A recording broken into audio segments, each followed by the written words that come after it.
예, 검찰이 어제 현직 법무부 장관 자택에 대한 압수수색을 11시간 동안 실시했습니다. 조국 장관은 압수수색이 진행되는 동안 검찰개혁 회의를 했고 내일은 두 번째 검사와의 대화를 이어가기로 했습니다. 네, 한국당은 헌법재판소에 조국 장관 직무효력 정지 가처분 신청을 제출했습니다. 26일부터 시작될 대정부 질문에서도 조국 장관 거취를 두고 여야의 뜨거운 공방이 예상됩니다. 관련 내용 포함한 주요 정치 현안들 김현 전 국회의원, 조혜진 전 국회의원 두 분과 함께 짚어보겠습니다. 네. 어서 오세요. 안녕하십니까. 어서 오십시오. 예. 헌정사상 처음이죠. 법무부 장관의 자택을 압수수색하는 일이 어제 있었습니다. 11시간 동안 진행이 됐다고 합니다. 김 의원님, 계속해서 조국 장관 일가에 대한 수사를 진행해 왔는데 이제 당사자로 할 수 있겠죠. 가족에 대한 직접 수사가 강제 수사가 된 겁니다. 검찰이 초강수를 뒀다 이런 지적도 있던데 이렇게까지 한 배경은 어디 있다고 보십니까? 일단은 40평짜리 아파트죠. 예. 거기를 11시간을 압수수색했다는 거는 사실은 계속 영장이 내용이 바뀌고 그래서 그렇다는 거고요. 그다음에 도중에 짜장면을 시켜 먹은 게 아마 국민들한테 굉장히 지금 검찰의 이런 행태를 단면으로 좀 보여주는 것 같습니다. 그러니까 국민들은 누구나 인권을 보호받을 수가 있고요. 사생활을 침해받으면 안 되는데 아무리 압수수색을 한다 하더라도 11시간이라는 이 무리한 것하고 한 끼 굶으면 어디 덧납니까? 거기 짜장면 시켜가지고 또 언론에게 노출해가지고 그 짜장면을 배달하는 분하고 또 인터뷰를 한 언론의 보도 행태를 보면서 이게 과연 21세기 대한민국인가라는 생각이 들게 합니다. 지금 국민들한테는 어쨌든 조국 장관이 뭔가 있는 것처럼 지속적으로 이제 언론 플레이를 하고 검찰은 관계자 말로 핵심 관계자 또 다른 관계자 말로 해가지고 계속적으로 이제 뭔가 있는 것처럼 하지만 실상 제가 볼 때는 8월 27일 날 인사청문회를 앞두고 전격적으로 30군데 압수수색했던 검찰이 한 달 가까이 진행됐던 상황에서 별거 제대로 된 거 찾아내지 못해서 마지막으로 이제 자택에 대한 압수수색인데 그것 역시도 지금 조국 장관을 특정한 것인지 아니면 같이 살고 있는 정경심 교수에 대한 것인지가 좀 불분명합니다. 근데 물론 오늘 한 언론의 보도에 따르면 이제 피의자로 이제 됐다라고 하지만 사실은 고소고발을 당하면 신부는 피의자입니다. 그렇기 때문에 이것이 마치 죄가 있는 것처럼 확산해서 보는 것 자체도 좀 무리한 거고요. 예. 제가 볼 때 마무리를 드리면 지금 현재 벌어지고 있는 것은 그야말로 마녀 사냥이고 있을 수 없는 일들이 헌법 정신을 훼손해 가면서까지 검찰이 이렇게까지 초강수를 두는 이유는 그동안 압수수색에서 조국 장관이 연루되었다는 사실을 발견하지 못했기 때문에 이렇게 무리한 것이 연속되고 있는 것 아닌가 싶습니다. 예, 주의원. 예. 어떻게 보셨습니까? 어제 압수수색에 대해서는? 검찰 수사가 이제 조국 장관 부부를 향해서 이제 정점으로 가고 있는 상황 같습니다. 특히 이제 문 대통령 유엔 총회 참석차 출국하고 난 직후에 이루어진 거를 보면 그 시점은 대통령에 대한 또는 이제 정부에 대한 부담을 좀 줄여주려고 하는 검찰의 의중이 반영된 것일 수도 있겠다 하는 그런 생각이 들고요. 대통령이 직접 임명한 장관에 대한 강제 수사를 대통령이 있는 데서 한다는 거는 검찰도 부담스럽지만은 임명권자에 대한 부담도 있기 때문에 그것을 피해서 한 것 아닌가. 그래서 대통령 귀국하시기 전에 이 조 장관 부부에 대한 강제 수사의 핵심적인 수사는 여기서 마무리하려고 일단은 그렇게 시간 계획을 짜고 있는 것 같은 느낌이 들고요. 좀 전에 김 의원님 말씀하신 것처럼 11시간이라는 긴 시간의 가택 수색이라는 것도 이례적이고 예. 무엇보다도 법원이 압수수색 영장을 그렇게 쉽게 내주는 건 아니지만은 특히 가택 수색 영장은 더 까다롭게 하는 이유가 가택 수색은 그 가족들에게 주는 충격이 굉장히 큽니다.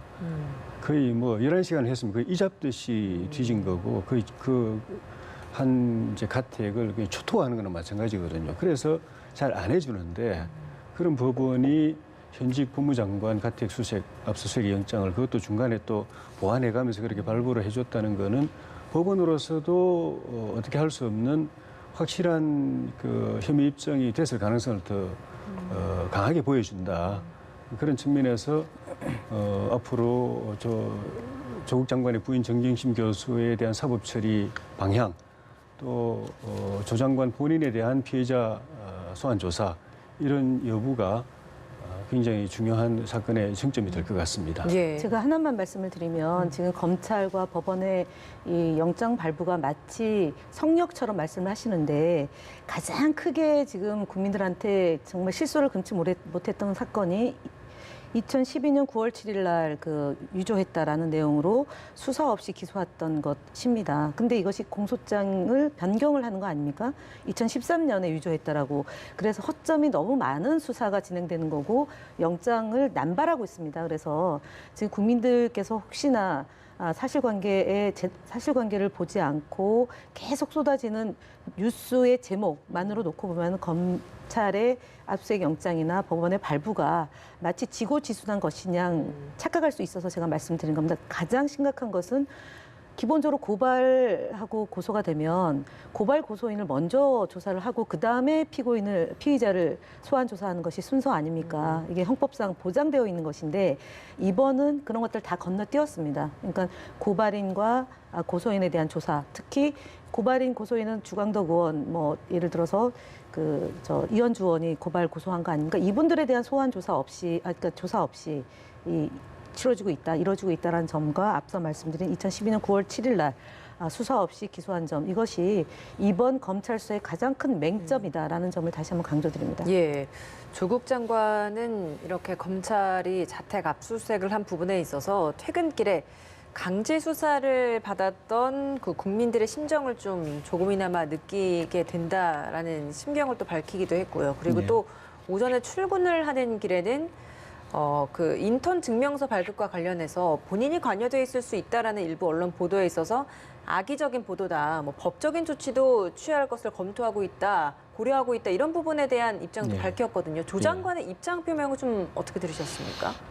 가택 수색에 대해서 본인도 직접 당해보니까 그 충격이 만만치 않은 것 같아요. 예. 좀 전에도 말씀드렸지만 가족이 있는 데서 11시간이나 가족 내부의 그 가정 안에 있는 기물들은 뭐 공적인 업무와 관련된 것도 있지만 사적인 것들이 또 가족의 생활에 손때가 묻어 있는 예. 그런 것들인데 그거 다 뒤지거든요.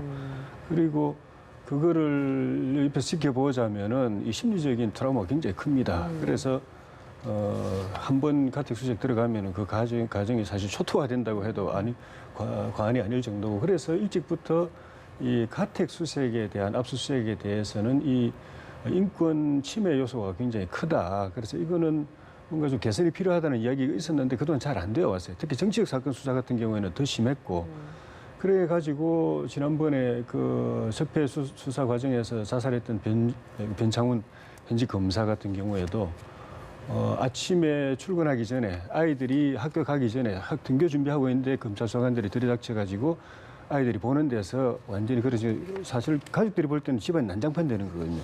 그렇게 범죄인으로 지목해서 한 것에서 받은 충격하고 그다음에 피의사실 공표 그 두 가지 때문에 자살한 걸로 그렇게 되어 있는 만큼 이게 굉장히 심각한 문제인데, 문제는 이런 것들이 무차별적으로 벌어졌던 게 지금 그 조 장관은 본인이 이제 그렇게 느끼지만은 그 전에 적폐수사 과정에서 이 일이 정말 헤아릴 수 없이 무차별적으로 벌어졌는데 그 일을 주무 담당이 그 당시에 청와대에서 조국 수석이 수석으로 있는 민정수석실이 그 주무 담당입니다.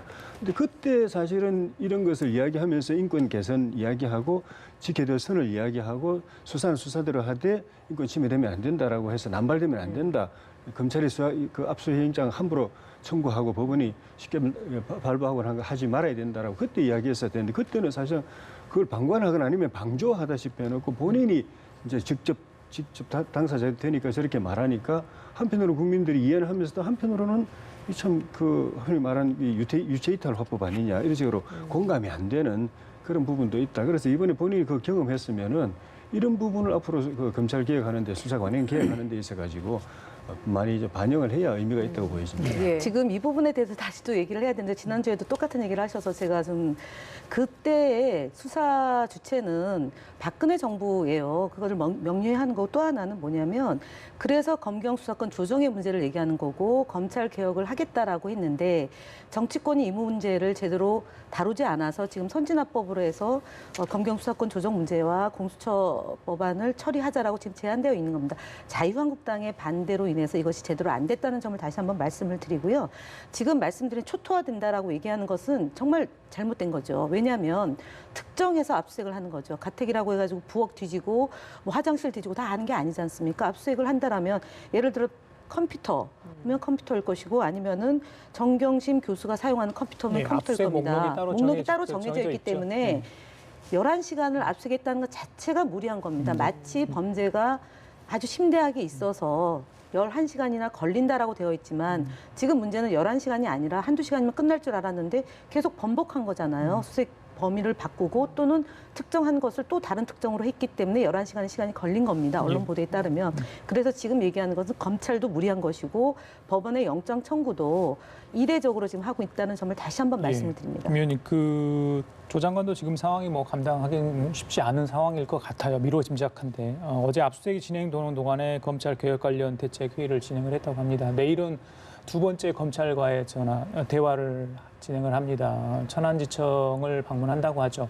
첫 번째 검찰과의 대화를 놓고 평가가 엇갈렸는데, 자 이렇게 한쪽에서는 검찰 수사가 진행되고 있는 와중에도 조국 장관의 어떤 검찰 개혁에 대한 의지는 더 활활 불타고 있는 모습인데 어떻게 봐야 되는 겁니까? 일단은 대통령께서 임명장을 부여할 때 검사는 검사가 할 일을 하는 거고 장관은 할 일을 다 하라라고 이미 지침이 그렇게 내려온 거라고 봅니다. 그리고 의정부 검사와의 대화가 끝나고 난 뒤에 왜 했느냐라는 지적도 있지만 우리가 허수아비가 아니었다. 그리고 할 얘기 했다라는 그런 항변도 있었습니다. 그래서 지금 내일 천안지청에서 두 번째 검사와의 대화를 하는 것은 장관으로서 소임을 다하겠다라고 했던 그런 국민과의 약속을 지키는 거고 국민이 원하는 검찰 개혁의 내용 또는 검찰 내부에서 벌어지고 있는 각종 그런 적폐청산을 위해서 장관의 업무를 하겠다라는 것, 그 이상도 그 이하도 아니다라고 봅니다. 야당 쪽에서는 계속 이야기하는 게, 조 의원님, 그러니까 지금 상황,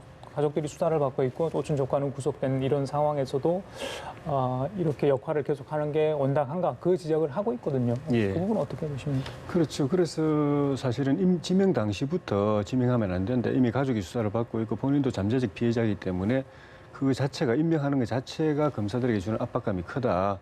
라고 이야기를 해서 지명을 반대했는데 이제 지금 임명을 강행을 했고 또 임명되고 난 뒤에도 지금 말씀하신 그런 이제 일선지청 방문하고 검사들과의 대화 계속 이어가겠다고 할 뿐만 아니고 본인 사건을 수사하고 있는 특수부를 이제 축소하겠다라는 이제 그걸 이제 개혁 방안으로 내놓고 또 검찰의 직접 수사를 줄이겠다고 이야기를 하고 피해 사실 공표 못하게 하겠다고 이야기하고.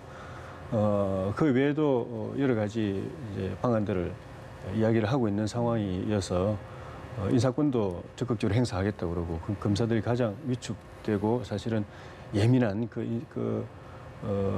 인사권 적극적으로 행사하겠다고 이야기를 하는 이런 것들이 결국은 일선 검사들에게 주는 압박, 그걸 통해서 수사가 위축되게 만들려는 의도 또는 그런 의도가 없다 하더라도 실제로 그런 효과가 발생하고 그와 더불어서 조국 장관을 지지하는 인사들이 또 검찰 청사를 에워싸고 계속 이제 데모를 하고 이런 것들이 검찰의 독립적인 수사를 방해하는 행위가 아니냐. 그래서 결과적으로 그 과정에서 조국 장관이 지명된 이후뿐만 아니라 임명되고 나서 취임하고 나서 하는 행위 중에도 검찰 수사와 관련해서는 이건 직권 남용이 아니냐, 업무 방해가 아니냐라는 그런 문제 제기를 하는 사람들도 있는 만큼 그래서 이 부분은 좀 조 장관이 좀 생각해야 될 것 아니냐. 그리고 일선 검사와의 대화도 실제 내용을 지난번에 의정부지청 방문 대화 내용을 보면은 본인이 이야기했던 내세웠던 공수처라든가 또 검경 수사권 조정 이런 부분에 대한 논의는 별로 없고 검사들의 분위기도 대체로 뭐 열심히 일만 해왔는데 우리가 왜 갑자기 개혁 대상이 돼야 되느냐. 이 정치적인 이 행사 아니냐. 이용하지 말았으면 좋겠다. 사진 안 찍었으면 좋겠다. 그리고 일 너무 많이 하는데 행사부 일 너무 많이 하는데 우리 좀 일 좀 부담을 좀 줄여달라 이런 이야기들이 주로 나왔다고 하는 걸 보면 본인이 이야기했던 화두로 던졌던 검찰개혁이 주된 이 토론 내용이 못 되고 있는 것 같은 그런 느낌도 들기 때문에 여러 가지 측면에서 생각하면은 이걸 계속 강행해야 되느냐. 만약에 강행하더라도 조만간 만약에 정경심 교수가 사법처리 여부가 결정이 되고 본인이 피해자로서 소환 조사 대상이 되면 이걸 계속하기 어려운 상황이기 때문에 오히려 그런 데 대한 대비를 하는 것이 더 맞지 않겠는가 하는 생각이 듭니다. 예.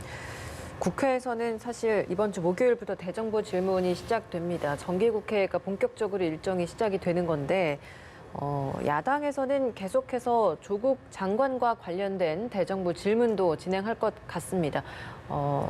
정기국회 흐름이 참 또다시 조국 2라운드가 되다 보니까 과연 민생 현안에 있어서는 어떤 식으로 좀 다뤄질 것인가라는 궁금증도 생기거든요. 어떻게 좀 전망하십니까? 일단은 26일부터 시작이 되고 정치 분야, 사회 분야에 아마 조국 장관에 대한 이제 뭐 청문회 2라운드가 될 것으로 보여지는데 지금 이제 아프리카 돼지 열병 발발하고 그다음에 일본의 경제 침략으로 인한 어려움, 그다음에 사우디아라비아의 그런 물로 인한 유류 문제 등 포함해서 지금 민생 현안이 산적해 있는데 자유한국당은 지난 이제 대정부 질문 일정도 조정하고 그다음에 교섭단체 연설도 뒤로 미루고 이러면서 기승전 조국 전투를 계속 치르고 있는 것 같습니다. 그래서 제가 볼 때는 물론 뭐 이것이 언제 종결이 되느냐가 초미의 관심이긴 하지만 대정부 질문에 들어가서 정치, 사회 분야를 빼고 경제 분야나 외교 통일, 안보 분야와 관련해서 특히 지금 대통령께서 미국 순방 중에 있고 그 북미 정상회담이나 한미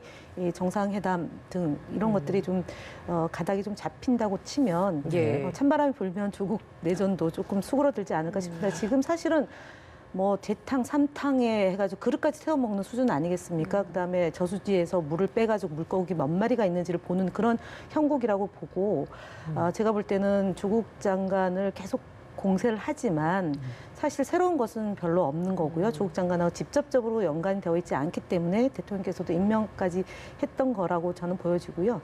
최근에 여론조사의 수치를 보면 조국 장관에 의한 검찰 개혁이 좀 진행됐으면 좋겠다는 여론이 좀 높다. 이런 점이 또 차분하게 들여다보는 국민들의 마음인 것 같습니다. 그래서 어쨌든 자유한국당 안에도 지금 굉장히 복잡한 상황이 많이 있지 않습니까? 나경원 의원의 그 아들의 입학과 관련된 문제나 장제원 의원의 그 아들의 그 음주운전, 그다음에 뭐 운전자 바꿔치기 논란 이런 것들도 있고 하니까 좀 의원들이 제 할 일을 하면서 또 조국 장관에 대한 의혹 제기도 했으면 좋은데 언론에서 부풀려지면 그것을 마치 기정사실화시켜서 조국 장관을 뭐 가처분 신청을 해서 직무정지를 시키겠다라고 하는데 사실 그것 또한 좀 우스운 일이죠. 되지도 않을 일을 지금 계속 이제 뭐 특검도 얘기했다, 국정조사도 얘기했다가 해임 건의안 제출도 해다가 안 되니까 이제 거기까지 가는 건데 조금 차분해질 필요가 있다라고 보여집니다. 국회의원들의 본연의 임무에 좀 충실하면서도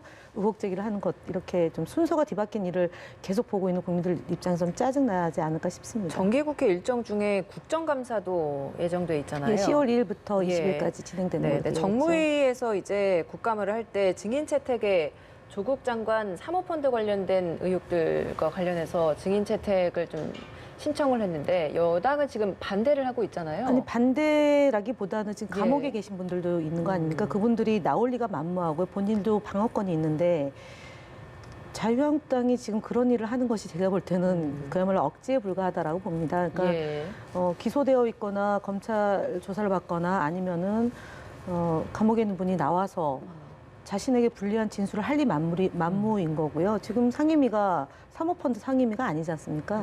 국정감사 지난해부터 올해까지 제대로 국정을 운영했는지 정부에 대한 기관에 대한 감사인데 느닷없이 사인간에 그런 거래됐던 것을 갑자기 해가지고 증인으로 채택한다? 제가 볼 때는 국회법을 좀 다시 읽고 증인 채택에 나서야 되는 것 아닌가 싶습니다. 조 의원님께는 꼭 야당 쪽 이야기를 여쭙는데요. 지금 국회 쪽에서는 대정부 질문, 또 국감 국정조사, 한국당 뭐 만만의 준비를 하고 있는 것 같아요. 화력이 높은 의원들만 골라서 지금 배치를 할 그런 가능성도 지금 엿보이고 있는데 한쪽에서는 또 헌재 조국 법무장관에 대한 직무효력정지 가처분 신청을 해놓고요. 해임 건의안 이야기도 참 다시 나오기 시작을 했는데 이런 그러니까 한국당을 주주로 한 보수 야당의 어떤 공세라고 할까요? 전반적으로 어떻게 보십니까? 지금 잘 먹히고 있다고 보세요? 추석 전후 민심 변화도 그렇고 지금까지 조국 사태와 관련된 민심의 흐름을 볼 때 여당도 마찬가지라고 보는데 야당은 이게 앞으로 이제 전국 흐름의 중요한 분수령이라고 보고 특히 내년 선거의 표심에 결정적인 영향을 미칠 변수다.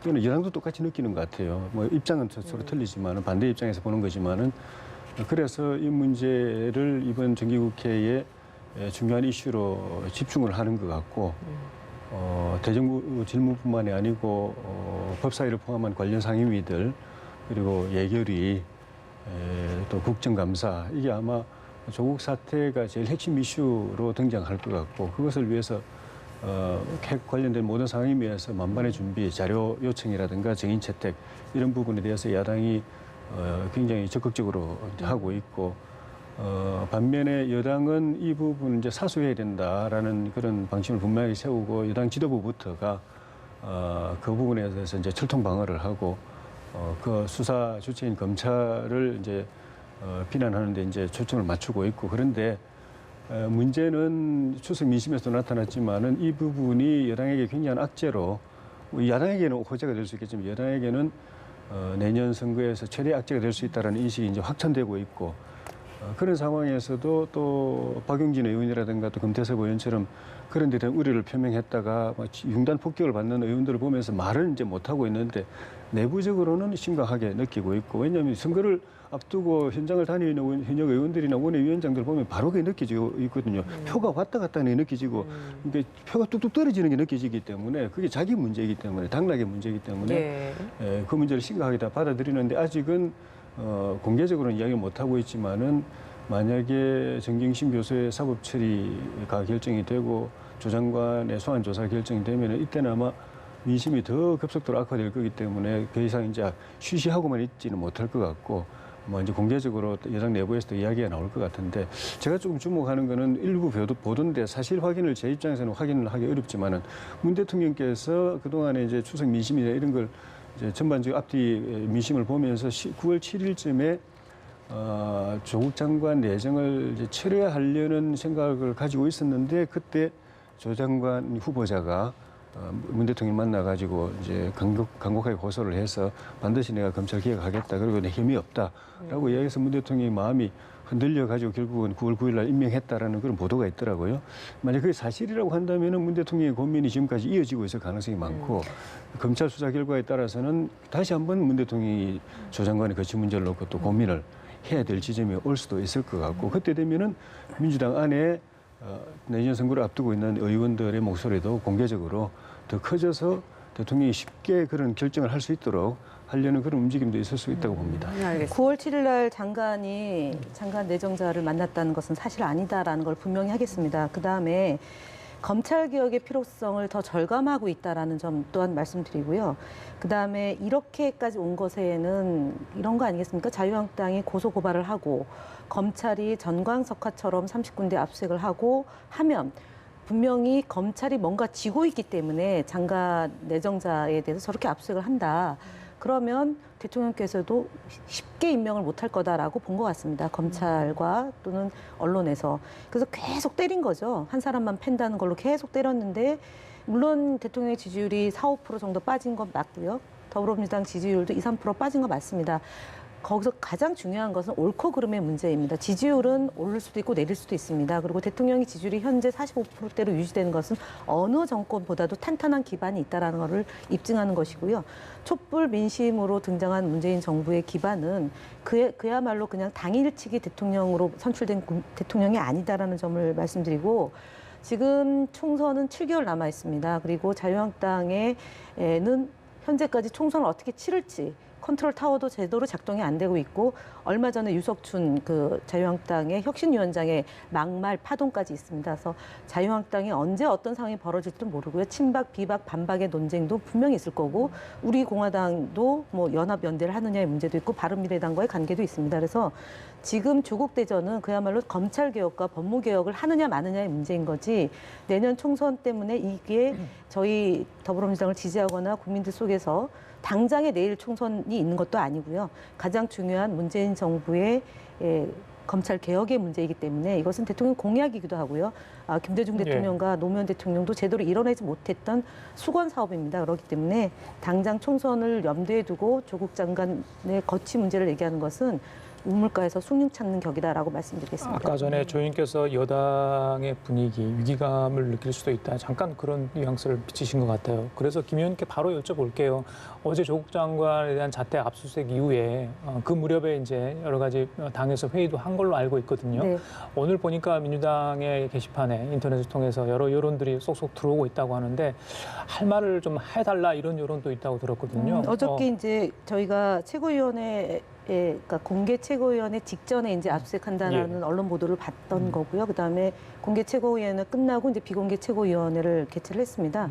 입장의 변화는 없습니다. 이제 검찰이 이해찬 대표가 공개적으로 말씀하셨던 내용이 8월 27일부터 한 달 가까이 20명의 검사와 50여 명의 수사관이 투입이 됐는데도 불구하고 결정적인 단서를 확보하지 못했다라는 점하고 언론이 받아쓰기를 하려면 사실관계에 부합해야 되는 것 아니냐라는 것, 국민의 알 권리를 제대로 보장하기 위해서 보도를 좀 잘 해줄 것에 대해서 당부 말씀을 하셨습니다. 그래서 비공개 최고위원회의 내용을 뭐 속속들이 다 알 수는 없는 공개된 발언 내용이지만 외에 우려하는 목소리가 최근에 좀 나오기 시작했나요? 아니요, 그렇진 않습니다. 네. 최고위원 내에서는 여전히 이제 처음부터 제기했던 최고위원은 존재하고 있습니다. 그래서 사모펀드와 관련해서 조금 뭐가 있는 것 아니냐라는 정도인 거지 지금 제기되고 있는 야당의 공세를 어떻게 대응할 거냐의 정도인데 지금까지 해왔던 방식대로 그대로 당은 검찰개혁과 법무개혁을 추진하는 방향으로 가야 된다라는 점에 입장을 통일하고 있습니다. 예, 네. 알겠습니다.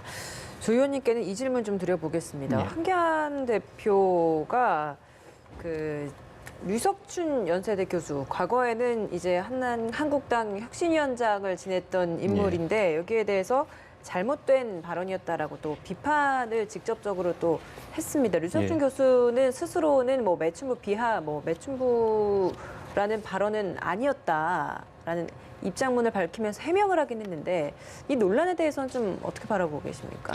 뭐 기본적으로 유 교수는 뭐 학문의 자유나 표현의 자유 이런 관점에 서서 이야기를 하는 것 같고 또 강의 내용을 내가 원래 강의하는 스타일이 직설적이기 때문에 그런 논란의 소지가 있었던 것 같다고 이야기하고 또 그 문제가 됐던 이 학생과의 대화에서 발언은 그거는 완전 왜곡됐다 이렇게 표현을 하긴 했는데 확실한 거는 종군 위안부 문제에 대한 유석춘 교수의 생각이 우리 사회의 통념하고는 다른 부분이 있다라는 거는 그건 본인도 부인하지 않는 것 같아요. 지금처럼 이제 한일 관계가 악화된 상황에서 반일 감정이 국민적 감정이 고조돼 있는 상황에서 유 교수의 그런 발언이나 그런 평소의 소신 이것이 국민 정서에 받아들여지기는 어렵고 오히려 굉장히 격앙되게 만드는 그런 측면이 있는데 우리 황교안 대표 입장에서 보면은 지금은 아니지만은 홍준표 당 대표일 때 유석춘 교수를 한국당의 혁신위원장으로 임명한 전례가 있었기 때문에 이 자칫 이 관리 잘못하다 보면은 한국당도 같이 논란에 휩쓸릴 염려가 있다고 염려가 들어서 확실하게 이제 그 선을 그어서 그걸 비판하고 우리의 입장과 다르다라고 이제 분명하게 명쾌하게 입장 정리를 하는 것 같습니다. 알겠습니다. 지금까지 김현 전 국회의원, 조혜진 전 국회의원 두 분과 함께했습니다. 오늘 말씀 잘 들었습니다. 고맙습니다. 고맙습니다.